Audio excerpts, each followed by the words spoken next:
1912 में जब असली टाइटैनिक जहाज डूबा था तो उससे बनाने में खर्च हुए थे तकरीबन $7.5 मिलियन। अगर आज के इन्फ्लेशन को जोड़े तो वो होता है करीब $150 मिलियन।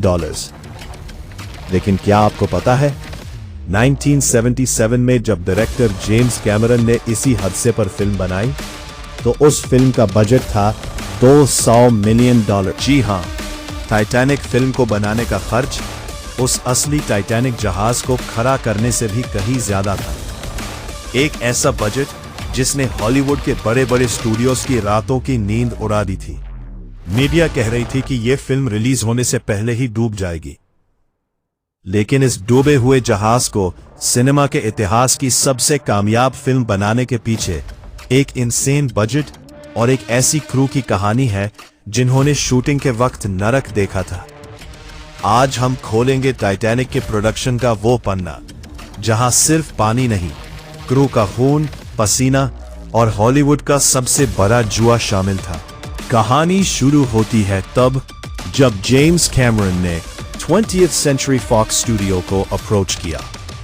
उन्होंने साफ कहा, मुझे कोई नॉर्मल लव स्टोरी नहीं बनानी, मुझे बस उस डूबे हुए जहाज के अंदर जाना है।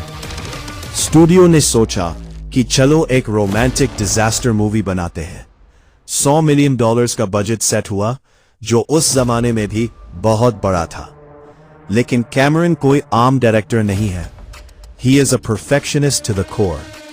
उन्होंने कहा कि अगर टाइटैनिक दिखाना है तो असली दिखाना होगा, और यही से बजट ने ऐसी उड़ान भरी कि सबके होश उड़ गए।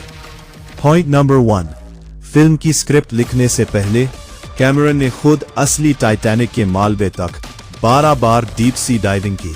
हर एक डाइव पर लाखों डॉलर्स का खर्च हो रहा था। पॉइंट नंबर 2, उनको कोई छोटे मोटे सेट्स नहीं चाहिए थे। मेक्सिको में पूरी एक नई स्टूडियो सिटी बनाई गई और वहां उन्होंने असली टाइटैनिक जहाज का 90% स्केल फुल साइज रेप्लिका खड़ा कर दिया।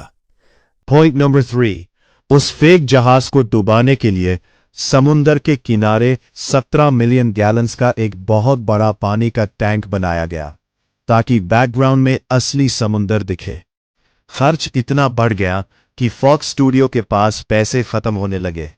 उन्हें मजबूर होकर अपनी सबसे बड़ी कंपेटिटर कंपनी पैरामाउंट पिक्चर्स को इस प्रोजेक्ट में पार्टनर बनाना पड़ा। फाइनल बजट जाकर रुका $200 मिलियन पर। यह उस वक्त तक के इतिहास की सबसे महंगी फिल्म थी। बजट तो सिर्फ कागज पर था, असली दुख झेला सेट पर मौजूद क्रू और एक्टर्स ने। टाइटैनिक का शूट किसी मिलिट्री बूट कैंप से कम नहीं था। कैमरन का एक ही रूल था, नो कॉम्प्रोमाइज। चलिए बात करते हैं उस क्रू की जो इस पूरे इनसेन सेटअप को संभाल रही थी। सबसे पहले ठंड और हाइपोथर्मिया।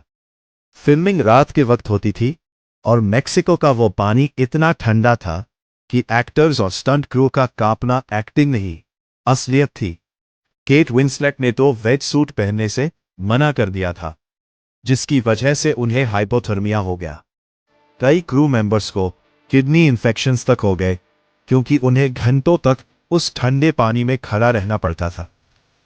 और अब सुनिए टाइटैनिक के सेट की सबसे अजीब और सच्ची घटना। नोवा स्कोशिया में शूटिंग के दौरान किसी फ्रस्ट्रेटेड क्रू मेंबर ने, जो शायद डायरेक्टर से तंग आ चुका था, पूरी क्रू के लिए बने सूप में PCP यानी एंजल डस्ट नाम का एक स्ट्रॉन्ग ड्रग मिला दिया। नतीजा 50 से ज्यादा क्रू मेंबर्स, जिसमें जेम्स कैमरन और एक्टर बिल पैक्सटन भी शामिल थे, उन्हें हेलुसिनेशंस होने लगे। किसी को हंसी आ रही थी तो कोई रो रहा था, तो कोई हॉस्पिटल के कॉरिडोर्स में व्हीलचेयर रेस कर रहा। आज तक नहीं पता चला कि वो ड्रग किसने मिलाया था, लेकिन यह दिखाता है कि सेट पर फ्रस्ट्रेशन किस लेवल पर थी। दिसंबर 1997 फिल्म रिलीज हुई। पूरी दुनिया की मीडिया और क्रिटिक्स तलवार लेकर बैठे थे कि अब सब डूबेंगे और जेम्स कैमरन का करियर खत्म। लेकिन जैसे ही पर्दा उठा, इतिहास बदल गया। टाइटैनिक ने बॉक्स ऑफिस पर वो तबाही मचाई जिसकी किसी ने कल्पना भी नहीं की थी। $200 मिलियन के बजट पर बनी इस फिल्म ने पूरे दुनिया से $2.2 बिलियन से ज्यादा की कमाई की। ये दुनिया की पहली फिल्म बनी जिसने $1 बिलियन का आंकड़ा पार किया। और इतना ही नहीं, टाइटैनिक ने 11 अकेडमी अवार्ड्स अपने नाम किए। जब जेम्स कैमरॉन ने स्टेज पर जाकर चिल्लाया, I am the king of the world, तो उनके पीछे उनकी उस बेहद थकी हुई, परेशान लेकिन जीनियस क्रू की मेहनत थी, जिन्होंने हॉलीवुड के सबसे बड़े तूफान का सामना किया था। तो दोस्तों, टाइटैनिक सिर्फ जैक और रोज की प्रेम कहानी नहीं है। ये कहानी है उस जुनून की, जहां एक डायरेक्टर और उसकी क्रू ने पानी के अंदर सोने की एक ऐसी खान खोज निकाली जो सिनेमा के इतिहास में हमेशा अमर रहेगी। आपको क्या लगता है, क्या आज के दौर में कोई डायरेक्टर ऐसा रिस्क लेने की हिम्मत करेगा? मुझे कमेंट करके जरूर बताइए। वीडियो पसंद आई तो लाइक और सब्सक्राइब करना मत भूलना। मिलते हैं अगले वीडियो में।